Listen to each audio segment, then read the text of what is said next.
Temporal bones. Temporal bones are two in number on the sides of the base of the skull, sides and base of the skull, on sides and base of the skull. Chief bone of temporal region, and each contains organs of hearing and equilibrium. Morphologically and developmentally, four parts. Morphologically and developmentally, four parts. S, PM, TS. SPM, TS. Squamous, petromastoid. PM is petromastoid.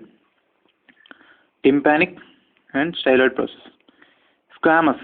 Squamous develops from a membrane or dermal bone, mid bone, that is membrane or investing or dermal bone to protect the brain. Membrane or dermal bone to protect the brain. Petromastoid develops as a cartilaginous capsule. Petromastoid is a cartilaginous capsule. The protective capsule around the membranous labyrinth of the inner ear.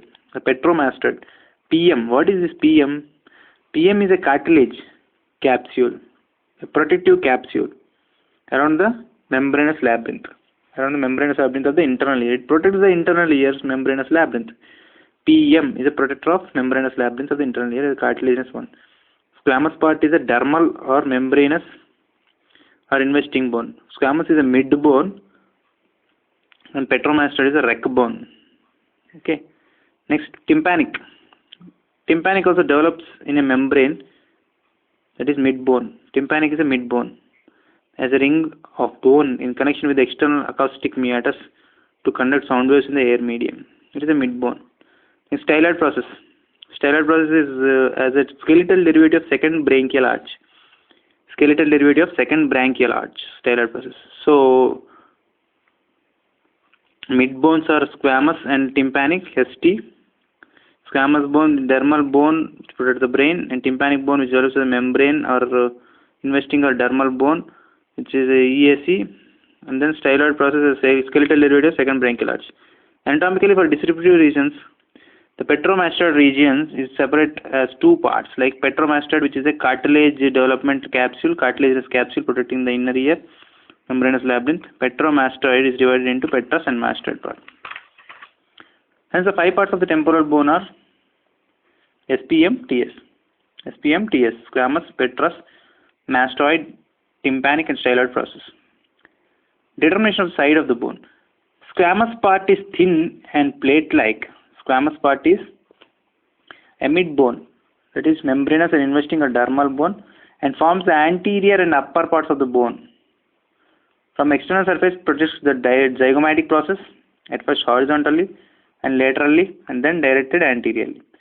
HLA, zygomatic process is horizontal, lateral and anterior. Horizontal, lateral and anterior. Squamous part is a membranous or investing a dermal bone. Petrous part. Petrous part shape is wedge shaped. Squamous part is plate shaped, plate like, and petrous part is wedge shaped. The base of the wedge is fused with squamous and mastoid parts. The base of the wedge is fused with S and M. So S, P, M. Okay, squamous and mastoid parts, and the apex is directed medially forward and upwards.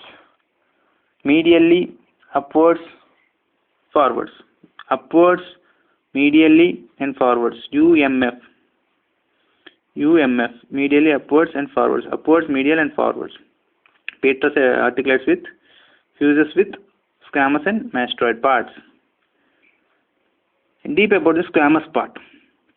Squamous part is thin plate-like is a mid bone, membranous or investing a dermal bone. A thin translucent, expanded plate-like, which forms the anterior and upper part of the bone.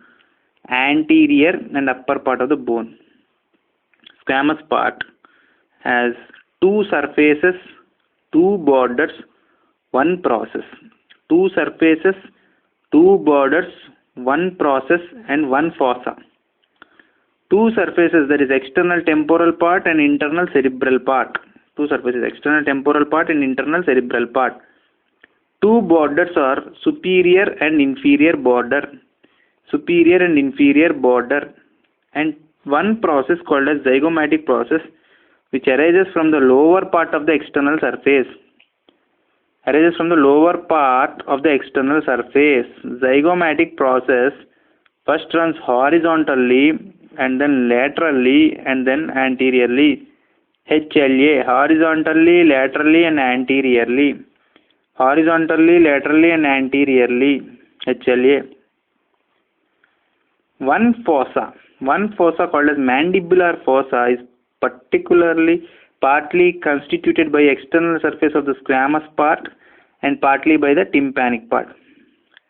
So mandibular fossa is constituted by external surface of squamous part, external squamous part and partly by the tympanic part. External squamous part and partly by the tympanic part. Squamous part, tympanic part. Squamous part, tympanic part. So mandibular fossa formed by ST, squamous part and tympanic part. ST forms the mandibular fossa. Two surfaces, external and internal. External is temporal, internal is cerebral. Two borders, superior and antero-inferior. One process, zygomatic process. One fossa, mandibular fossa. Surfaces. The external temporal surface. External temporal surface, internal cerebral surface. Temporal surface or external surface is smooth and slightly convex and forms most of the medial wall of temporal fossa. Most of the medial wall of temporal fossa. Medial wall of temporal fossa. It presents the number 1 temporalis muscle origin. Number 1 temporalis muscle origin. Groove for middle temporal vessels. Groove for middle temporal vessels. Number 3 supramastered crust. Supramastered crust. Number 4 squamomastoid suture. Squamomastoid suture. Number 5 origin of auricularis posterior muscle. Auricularis posterior muscle. Number 6 suprametal triangle. Suprametal triangle. Number 7 suprametal spine. Suprametal spine. Number 8 small bony projection called as suprametal spine is 7. Number 7. Number 8 is zygomatic process. Zygomatic process. A long arched process called as zygomatic process. Zygomatic process. Number 9. A small triangular area in front of the articular tubercle. In front of the articular tubercle is a small triangular area in front of the articular tubercle forms the roof of infratemporal fossa. Roof of infratemporal fossa. Number 10 squamosal foramen. Squamosal foramen. Number 11 is mandibular fossa. Mandibular fossa. Mandibular fossa. Number 11 is mandibular fossa. Mandibular fossa. Mandibular fossa. Number 11 is mandibular fossa. Next, internal or cerebral surface of the temporal bone. It consists of a concave part. Okay, this is a concave one. It consists of impressions, grooves, petrosquamous suture and petrosquamosal sulcus. Petrosquamous suture and petrosquamosal sulcus. Petrosquamous suture, petrosquamosal sulcus. Petrosquamous suture and petrosquamosal sulcus. Next, the borders of this being superior border and antero-inferior border. Superior border and antero-inferior border. Superior border and antero-inferior border. A deep about this squamous temporal bone. Squamous part of the temporal bone. Squamous part has got two surfaces, two borders, one process, one fossa. Surfaces like external temporal surface. External temporal surface has got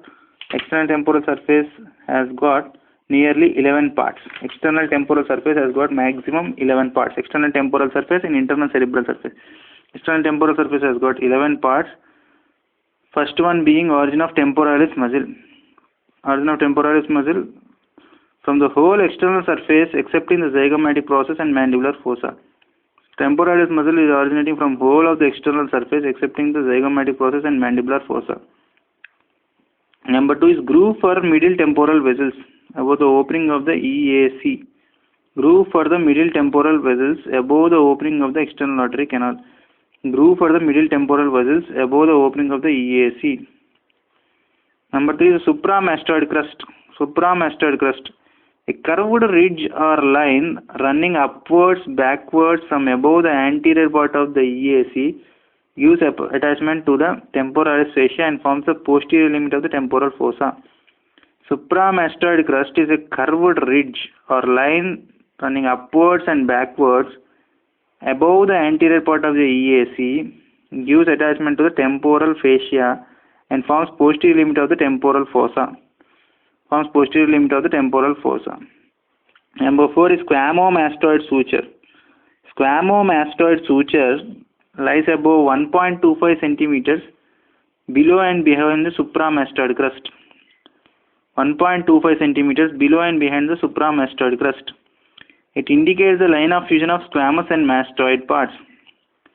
Squamomastoid suture 1.25 centimeters below and behind the supramastoid crust. Squamomastoid suture lies about 1.25 centimeters below and behind the supramastoid crust. Indicates the line of fusion of squamous and mastoid parts. Number 5. Origin of auricularis posterior muscle, APM, auricularis posterior muscle, that is from the middle of the space between supramastoid crust and squamomastoid suture. Supramastoid crust is a curved ridge or line running upwards, backwards from above the anterior part of the external artery canal. Gives attachment to the temporalis fascia and forms the posterior limit of temporal fossa. Squamomastoid suture lies about 1.25 centimeters below and behind the supramastoid crust. Indicates the line of fusion of the squamous and mastoid parts. And in between these two is the auricularis posterior muscle, that is in between the middle of the space between supramastoid crust and squamomastoid suture. Number 6 is the suprametal triangle. Suprametal triangle, a small triangular depression between the anterior end of the supramastoid crust and posterior superior sector of the EAC, and a tangent drawn along the posterior border of the external artery meatus.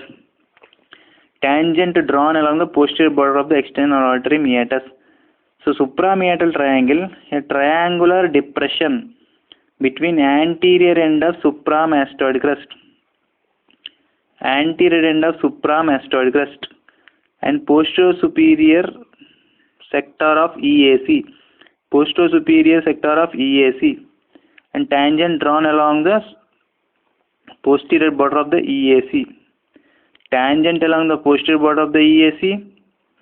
Posterior superior sector of the EAC, and then triangular depression between anterior end of the supramastoid crust. So anterior end of the supramastoid crust, posterior superior sector of EAC, and tangent along the posterior border of the EAC.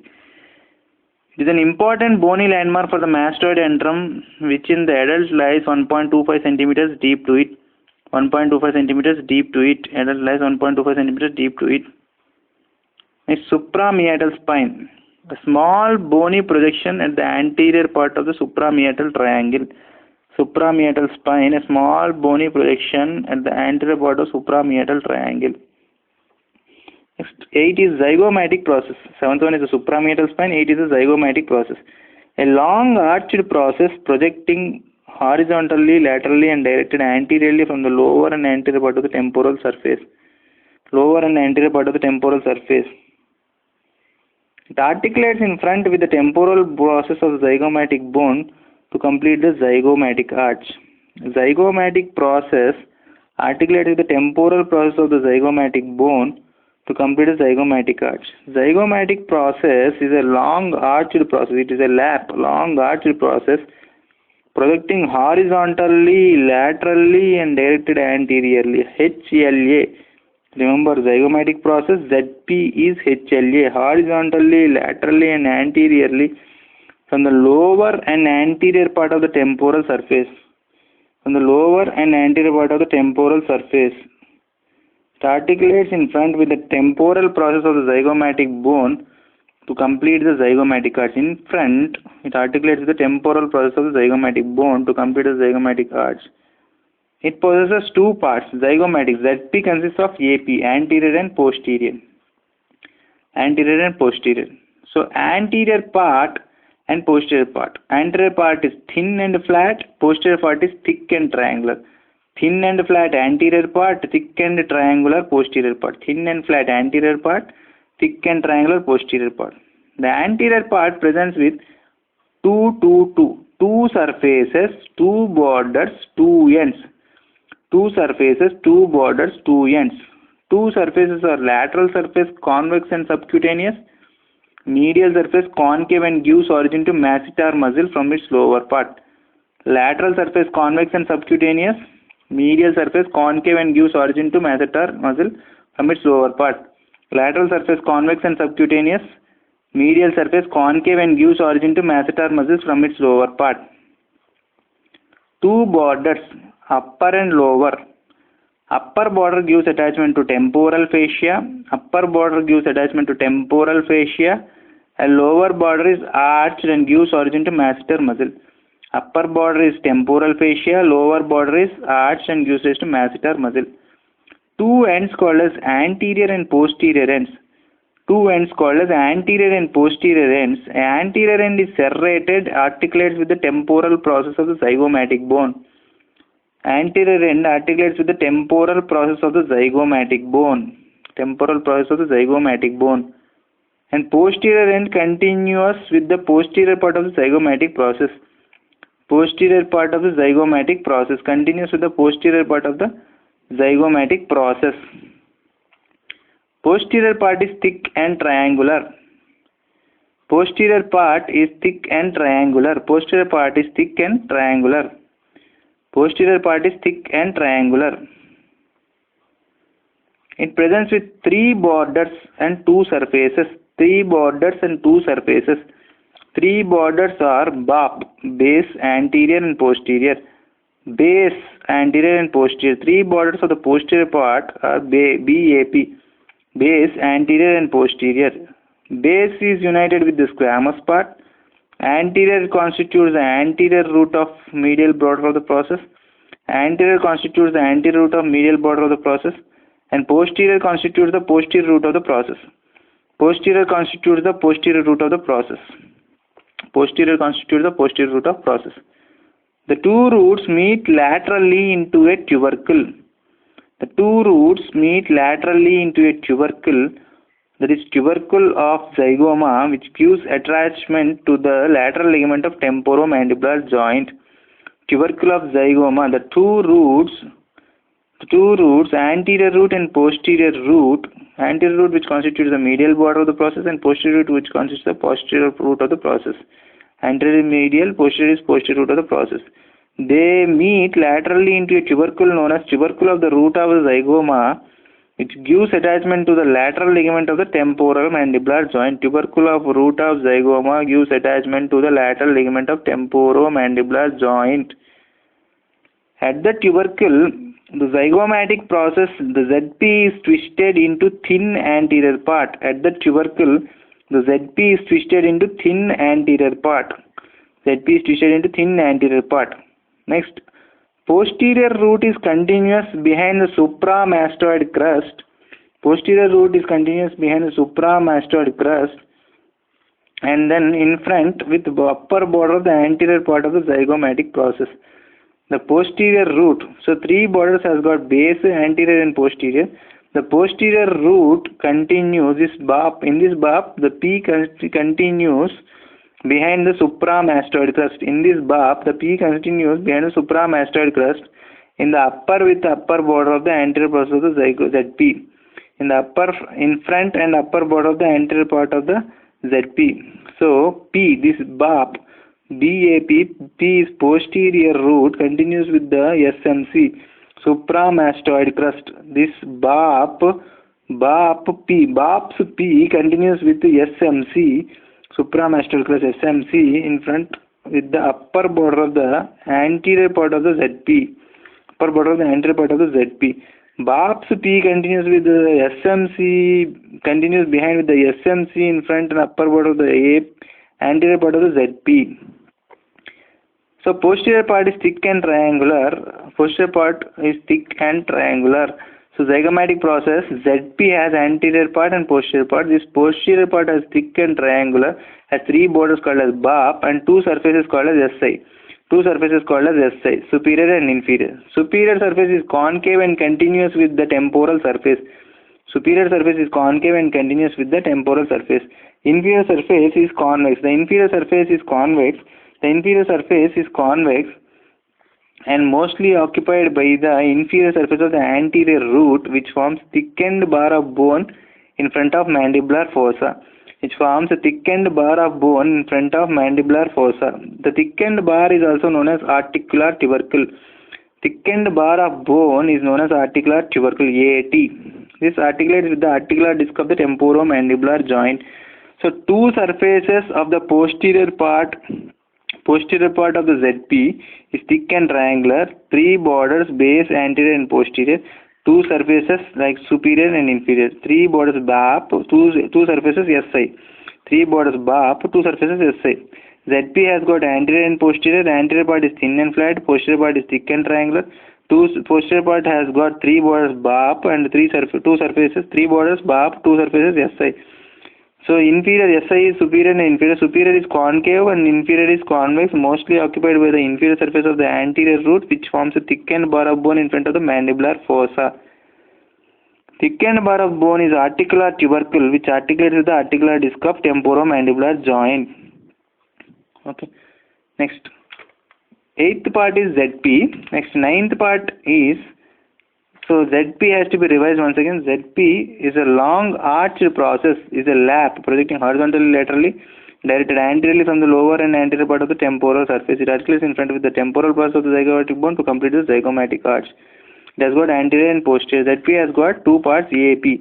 The anterior has got two surfaces, two borders and two ends, two surfaces like lateral medial, two borders upper lower and two ends like anterior and posterior. Two is the anterior part, which is thin and flat. And posterior part is thick and triangular. Anterior part is thin and flat, posterior part is thick and triangular. Three borders like BAP, base, anterior and posterior, and two surfaces, superior and inferior. So inferior surface of the posterior part, which is thick and triangular of the zygomatic process. Inferior surface of the posterior part of the zygomatic process has got convex and then upper occupied and mostly occupied the inferior surface of the anterior root, which forms a thickened bar of bone in front of the mandibular fossa. Thickened bar of bone is known as articular tubercle. It articulates with the articular disc of the temporomandibular joint. Next, ninth part. Eighth part is ZP. Ninth part is a small triangular area in front of the articular tubercle, which forms the roof of the infratemporal fossa. A small triangular area. Ninth part is small triangular area in front of the articular tubercle forms the roof of the infratemporal fossa, limited by a ridge continuous behind the anterior root of zygoma, and in front by infratemporal crust of the greater wing of sphenoid. So in front is the infratemporal crust of the greater wing of the sphenoid, and behind is by a ridge continuous with the anterior root of zygoma. Limited by a ridge continuous behind with the anterior root of zygoma. So behind is with the anterior root of zygoma, in front is the greater wing of the sphenoid, infratemporal crust of the greater wing of the sphenoid. So behind is the anterior root of zygoma and in front is by infratemporal crust of the greater wing of sphenoid. Ninth part over. Next, 10th part is a squamosal foramen.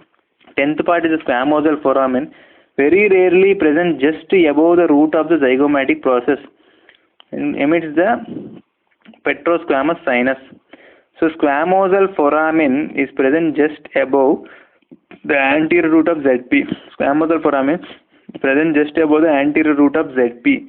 In front of the ZP is a SF, squamosal foramen, rarely present, and it transmits the petrosquamous sinus. Next, 11th one is a mandibular fossa formed by squamous part and partly by the tympanic part. In between ST is the mandibular fossa. It possesses two parts. Anterior is the articular part and posterior is the non-articular part. Anterior is the articular part and posterior is the non-articular part. The anterior articular part is formed by squamous part.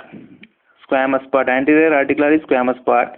Smooth, oval and deeply concave. Bounded in front by the convex articular tubercle. This anterior articular squamous part is bounded in front by a convex articular tubercle. It articulates with the articular disc of the TMJ. Convex articular tubercle which articulates with the articular disc of the TMJ.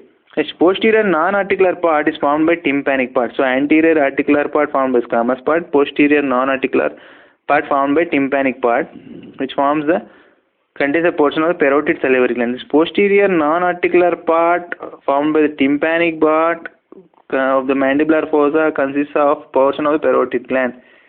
Posterior non-articular part has got three parts. Number one is the two parts. That number one is the post-glenoid tubercle and squamotympanic fissure. Post-glenoid tubercle and squamotympanic fissure. Post-glenoid tubercle is a small conical eminence separating laterally the articular squamous part of the mandibular fossa from non-articular part, tympanic part. Post-glenoid tubercle is a small conical eminence separating laterally the articular squamous part of the mandibular fossa from the non-articular tympanic part, sometimes called as third root of the zygomatic process. What is the third root of the zygomatic process? A post-glenoid tubercle, a small conical eminence separating laterally the articular squamous part of the mandibular fossa from the non-articular tympanic part. Articular squamous part of the mandibular fossa from the non-articular tympanic part, sometimes called as the third root of the zygomatic process. Number one is the post-glenoid tubercle. Number two is the squamotympanic fissure. Squamotympanic fissure. Squamo-ST fissure lies medially between the articular part of the mandibular fossa and tympanic part of the bone. Articular part of the mandibular fossa and tympanic part of the bone, divided by the projection into it of the lower edge of the downturned anterolateral portion of the tegmen tympani, of the petrous part of the temporal bone. It is divided. Squamotympanic fissure is divided by projection of the lower edge of the downturned anterolateral portion of the tegmen tympani of the petrous part of the temporal bone into two parts, the petrotympanic fissure and petrosquamous fissure. Petrotympanic fissure is in between tegmen tympani and tympanic part. Petrotympanic fissure is in between tegmen tympani, TT, and tympanic part. Tegmen tympani and tympanic part. Important fissure because it communicates with the tympanic cavity. That is the anterior ligament of the malleus, largest anterior malleolar ligament, AML. So petrotympanic fissure is in between tegmen tympani and tympanic part. It is an important feature because it communicates with the tympanic cavity, lodges the anterior ligament of the malleus and transmits the anterior malleolar ligament and transmits the anterior tympanic branch of maxillary artery to the middle ear, ATMA, anterior tympanic, ATAM. So anterior tympanic artery of maxillary artery, ATAMA. So anterior tympanic artery of maxillary artery to the middle ear. In this medial end, there is opening of the anterior canalicus for chorda tympani nerve for its exit from the middle ear at its medial end. So petrotympanic fissure is in between tegmen tympani and tympanic part. Important fissure, it communicates the middle ear and then lodges the AML, that is anterior malleolar ligament. It lodges the AML, number one AML. It transmits the ATAMA, anterior tympanic artery of maxillary artery. At its medial end, there is opening for anterior canalicus of chorda tympani. So AML is anterior malleolar ligament, ATAMA is anterior tympanic artery of maxillary artery, and CT chorda tympani, anterior canalicus for chorda tympani. The second is the petrosquamous fissure. Petrosquamous fissure in between the tegmen tympani and squamous part. Transmits no structure. Petrosquamous fissure between tegmen tympani and squamous part. It transmits no structure. Petrosquamous fissure between tegmen tympani and squamous part. Transmits no structure. Petrosquamous fissure. So squamotympanic fissure of posterior non-articular part of the mandibular fossa. Mandibular fossa consists of petrotympanic fissure and petrosquamous fissure. Petrotympanic fissure, it communicates that ATAMA and then anterior canal AC for CT, anterior canalicus for chorda tympani, and lodges the AML, anterior malleolar ligament. And petrosquamous fissure between tegmen tympani and squamous part. It transmits no structure. Next, internal cerebral surface is concave. Cerebral surface is concave which presents the internal cerebral surface of the squamous part. So spherical surface is small one which is concave. It presents the impressions. Number 1 is the impressions. Number 2 is the grooves. Next number 3 is the petrosquamous suture. Next number 4 is the petrosquamous sulcus. Petrosquamous suture and petrosquamous sulcus. Impressions corresponds to convolutions of the temporal lobe of the cerebral hemisphere which lie in relation with it but separated from the meninges. Next, grooves for the middle meningeal vessels. Grooves for the middle meningeal vessels. Number 3 is petrosquamosal suture. Petrosquamosal suture may be present inferiorly where the cerebral surface of the squamous part unites with the petrous part. Cerebral surface petrosquamosal suture presents inferiorly where cerebral surface of squamous parts unites the petrous part. Number 4 is the petrosquamous sulcus. Petrosquamous sulcus which may be present close to the site of union of cerebral surface of the squamous part with the petrous part. When present lodges the petrosquamous sinus. Petrosquamous sulcus close to union of squamous part and petrous part cerebral surface. Squamous part and petrous part cerebral surface. Lodges the petrosquamous sinus. Next, borders of the cerebral. Borders of the temporal squamous part. Squamous part is superior border articulated with the inferior border of the parietal bone and forms squamosal suture. Squamosal suture. The anterior inferior border articulates with the greater wing of the sphenoid.